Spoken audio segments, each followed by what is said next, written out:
is to say the extent to which you will realize how much review you need to do. The product rule.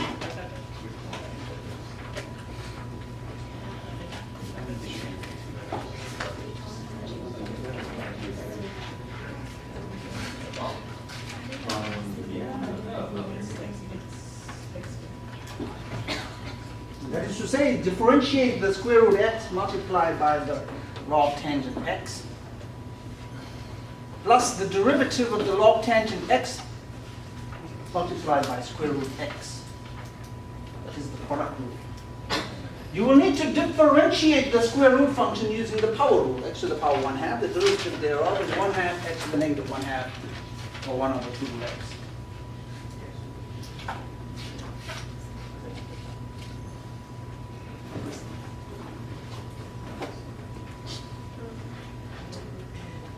And here is the root x.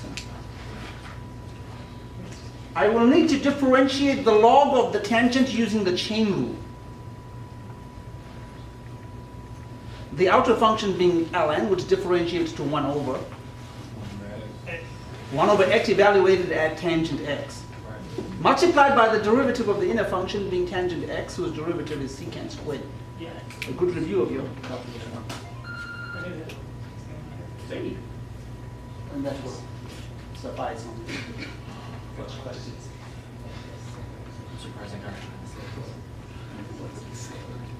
The second question is if you know the antiderivative of tangent x, good for you. That is to say, you are asked to find this.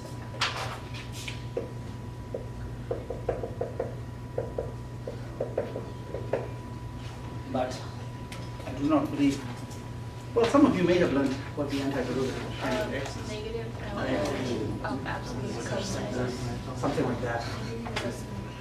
But you can just do a u substitution. Huh? Yeah. Why?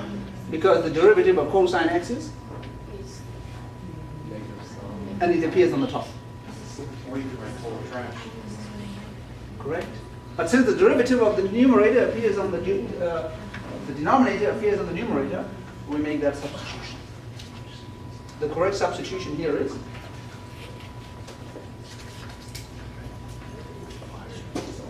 you would use the antiderivative of this, or you would use the antiderivative.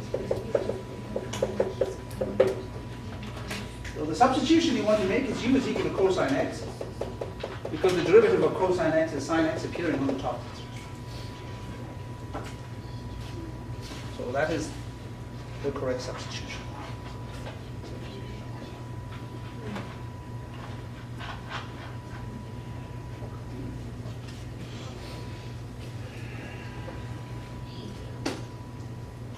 U is equal to cosine x, and the derivative of cosine x is negative sine x, so that dx is negative du over sine x.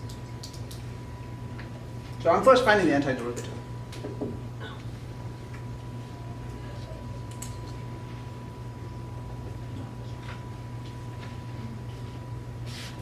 So I will come in here and substitute u for this.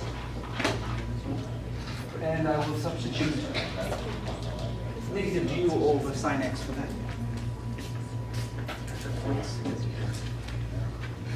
And when you do that, you'll notice that there is some cancellation. So that you are left with negative du over u.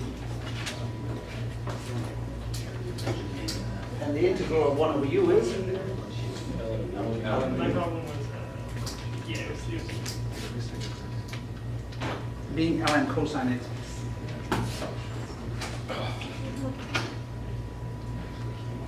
That is the antiderivative. You will use it here.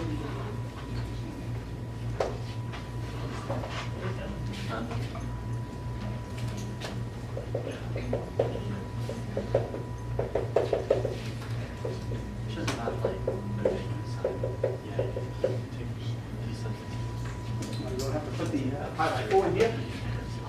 You'll have to put the 0 in there. Right.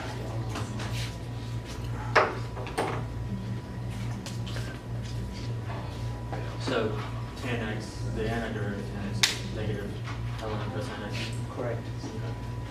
Yes, but the only way to do it is by use. Should have put it in my brain. I don't know, did you learn calculus? No. Well, if you were in my calculus class. It's convenient. Yeah. No, not the antiderivative candidate, the use substitution. Of like that same exact problem. Probably. Yeah, I don't think we did that. Miss Yasmina, did we do this one? In Calc 1? Yeah, you do. Huh? Yes. Oh, Dr. J did so much in Calculus 1. He did too much in Calculus 1. Mr. Harris. If you left it as cosine pi before, you would take much longer? No. I have to Okay, last time. Oh, I will put some homework up. How are you doing Calculus 1 homework? Calculus 2. I'll put some homework up today, huh? Please take a look. Please take a look at the materials I posted on D12. The last time we started our adventures with the numerical integration.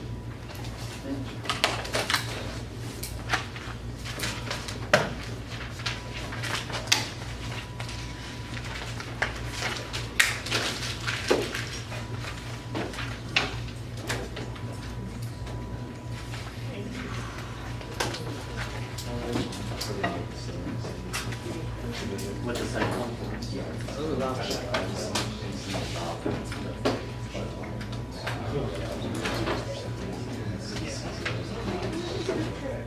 Oh, is that it?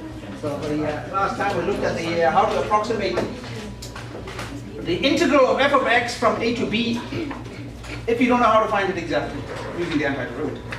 We said, well, you can just approximate it with a numerical scheme. Yeah. You can approximate it with the numerical scheme. And of course, you've learned the left Riemann sum scheme and the right Riemann scheme. You break it up into partitions. You find the area of the rectangle on each partition. This is called the left or the right rule. And you just use the thickness multiplied by the height. If you use the height from the left endpoint on that interval, it is called the left Riemann sum. And then you add them all up. If you take the height on your interval from the right, this is, and you add them all up, so basically you have an interval, the height interval, delta x, and then xi minus 1 with xi. If you take the height from the left, and you add them all up, you will get the left Riemann sum. If you take the height from the right, in a different area, and when you add them all up, you will get the right Riemann sum. And of course, you will take the height and you will multiply by the thickness. The thickness being, yes, what is the, if I have, if I go from 2 to 12, and I break it up into 5 pieces, what is my thickness? 10, 9, 8, 7, 12 6, minus 2, 2. 12 minus 2, that's 10 over 5, that's 2, right? 2. Yes. 2 is my thickness. This is correct. So that if I want to know my partition, I will start from here and add 2. And then add 2. And then add 2. And then add 2. Nice. Now. And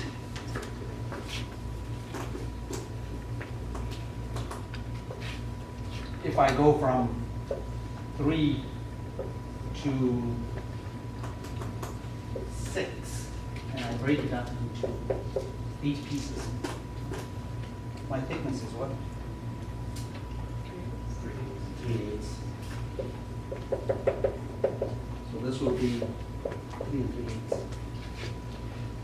And the next one will be 3 and 6/8. And the next one will be, you get it. I will have how many? 8.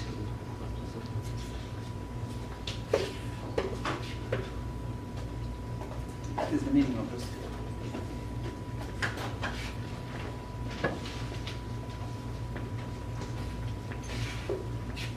But you will have to use those to find the heights. The x coordinates are not important in terms of finding the area, per se. In as much as we only tell you, hey, if you are using right rules, then you will have to find the height here.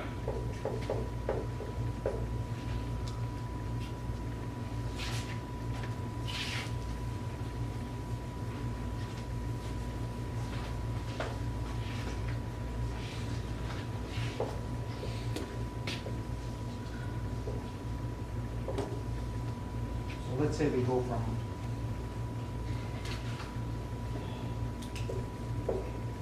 3 to 7, and n equals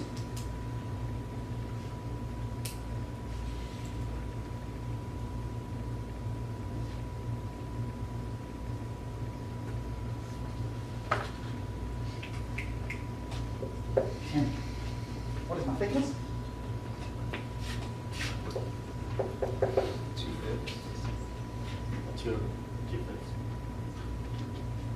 2 fifths. 2/5.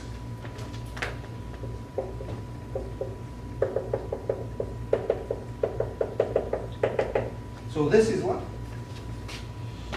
3.4.